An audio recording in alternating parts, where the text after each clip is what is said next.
Di sinilah bermulanya kisah. Sebuah kampung yang penuh dengan kenangan. Tempat lahirnya kehidupan, persahabatan, dan kasih sayang.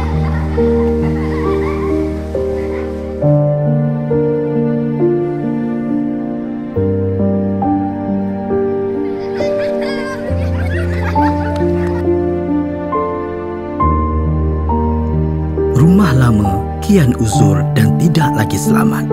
Dan menjual bukan jalan keluar.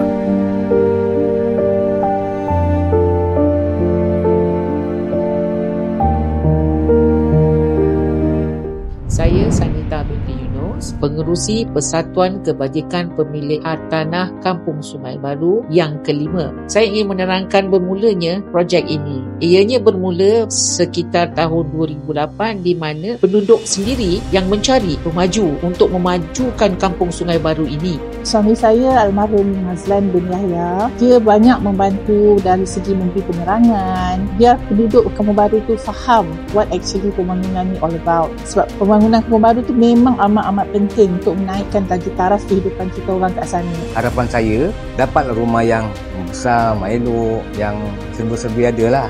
Okey jugalah pemaju ni buat struktur rumah bertingkat. Jadi ada yang terjaga berbanding yang sebelum ni.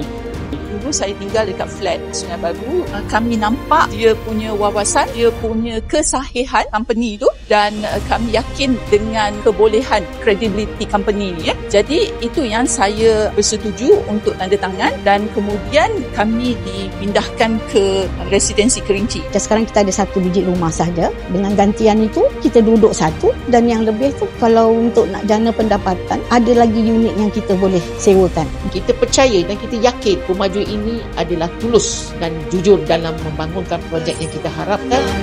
Hanya dengan pembangunan semula dapat mengembalikan harapan untuk hidup lebih selesa dan terjamin. Kampung Sungai Baru, saksi kepada perjalanan masa dan perubahan zaman.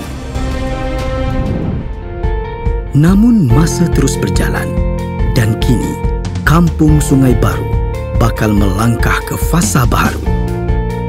Dari penempatan yang uzur dan usang, kini ia bakal berubah menjadi penempatan moden yang selesa, tersusun dan lestari, tanpa melupakan akar warisan yang membentuk jati dirinya.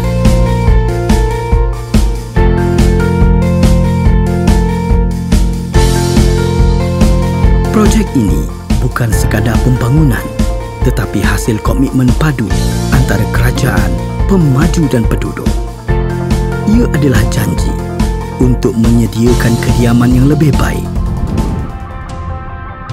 Kampung Sungai Baru, warisan yang dihidupkan kembali untuk komuniti demi masa depan. Setiap langkah perubahan bermula dengan impian. Dari sebuah kampung yang syarat sejarah, kini lahir sebuah harapan baru. Bunga jambu dibuai perlahan. Kelopak berkembang, putih mewarna. Pembangunan baru kami impikan. Warisan dijulang, khazanah bangsa.